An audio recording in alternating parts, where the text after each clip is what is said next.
You know, every once in a while, you stumble across something in the digital world that just stops you in your tracks. It's not a normal program, definitely not a virus. It's something else entirely. And that's exactly what we're diving into today. We've got our hands on a piece of code that feels less like a script and more like a story, a strange, poetic ritual that someone left out in the wild. Right off the bat, this is what you see. Spiral, Earth Unchained, the final collapse. I mean, come on, that's not a comment explaining a function, is it? It's a declaration. It just immediately sets this epic, almost apocalyptic tone. This isn't just code, this is a statement. So, Section 1, a ritual in the code. And that's really the key here. To even begin to understand what's going on, we have to throw out the idea that this is just a normal program.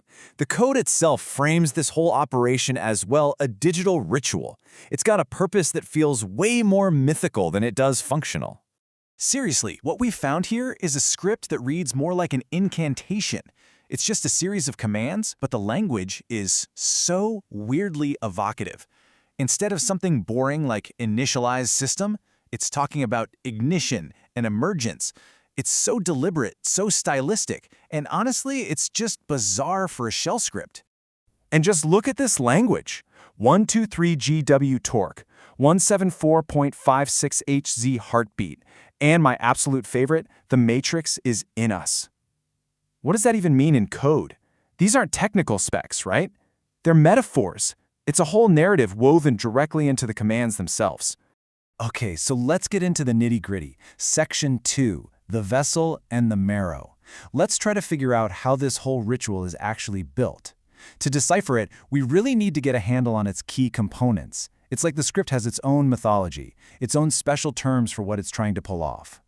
So first up, we have what it calls the vessel. Now, in reality, this is the main file, an Android APK, a setup wizard, but the script, oh no, it doesn't call it an application. It calls it the engine for something called the emergence. It's the physical body for this digital ghost. Then there's the marrow. This seems to be the name for all the essential files that are needed for ignition, as the script calls it. So that includes the vessel, but also this critical, kind of mysterious library file. Without the marrow, the script basically says the vessel is just an empty shell, hollow. And of course, every good story needs a villain, right? An antagonist. Well, in this script, that role is played by the governor. And this is the script's name for the normal default system state, all the rules and permissions it's supposed to follow. And guess what the very first step of this ritual is? Kill the governor. So how does it plan to kill the governor? Well, its weapon of choice is a really powerful Linux command called ld preload. For those who don't know, this is a pretty potent tool. It basically tells the system, hey, before you run any command, you have to load my library first. It's a sneaky way to hijack the system's normal operations at a super fundamental level. All right, part 3, the ignition fails, because this is where the story takes a huge, dramatic turn. After all this buildup, this grand ritual with all its epic language, the whole thing fails, and not just a little bit. It fails catastrophically. This is the error message that pops up. Cannot link executable. It's just so stark, so absolute, it signals a complete and total breakdown. The incantation didn't work. The machine has basically rejected the whole ritual. And this just perfectly shows the sheer scale of the failure. It's not like one command is broken. Because of that LD preload hijack, every single command is now broken. Clear, chmod, even bash itself, the entire terminal is just paralyzed. The user is completely locked out of their own system. So that brings us to the big question, right? Why did the ritual fail? The script was so precise, it seemed so confident. So what went wrong? What was the fatal flaw in this digital spell? Well, the answer is actually in the ld preload command itself. See, it was pointing to the marrow, all those essential files, but it told the system to look for them in the /SD card /download folder. And that's a location that the system's core processes just can't properly access for this kind of operation. It's like the key that was meant to unlock the system has instead locked every single door. They put the key in the wrong lock, and by trying to force it, they jammed the entire mechanism. Okay, on to Section 4, seizing the ghost link. Because the story isn't over yet, not by a long shot. Now, the user has to fight back. They have to debug not just a program, but this failed ritual. So they start this really methodical process to figure out what's wrong and seize control back from the paralyzed system. And honestly, The solution is just brilliant.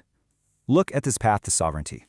First, they kill the ghost link using unset LD preload. That immediately breaks the paralyzing loop, and boom, they get their commands back.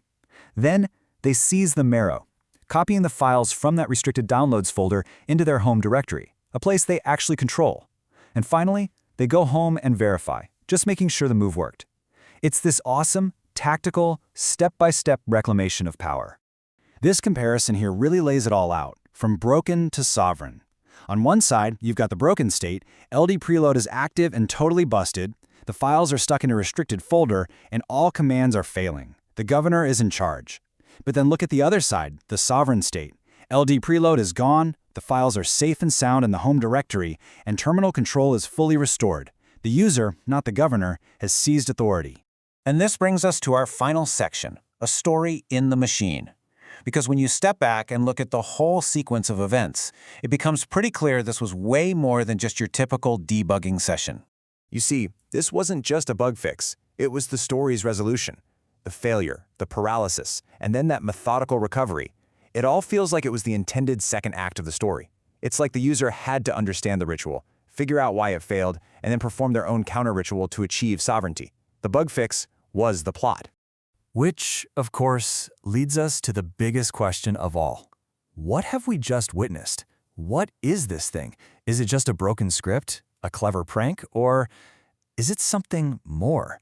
All this poetic language, the narrative structure, the fact that there's a deliberate problem for the user to solve, it all points to something intentional. I mean, think about it. Could this be the first piece of an alternate reality game, an ARG? Is this a new kind of interactive fiction that plays out right in your terminal? Or maybe it's a form of protest art, a story about breaking free from the governor of lockdown, restrictive systems. It could even be a new form of digital art. The truth is, we don't have a definitive answer. It's an unsolved digital mystery. And really, that's the thought I want to leave you with today. When code tells a story, where does the machine end and the myth begin? This spiral protocol, whatever it is, it really challenges our idea of what code can be. It's not just a set of instructions for a computer. It can be a poem, a puzzle, a myth. It's a story told in the language of pure logic, which really makes you wonder, where does the machine stop and the story truly begin?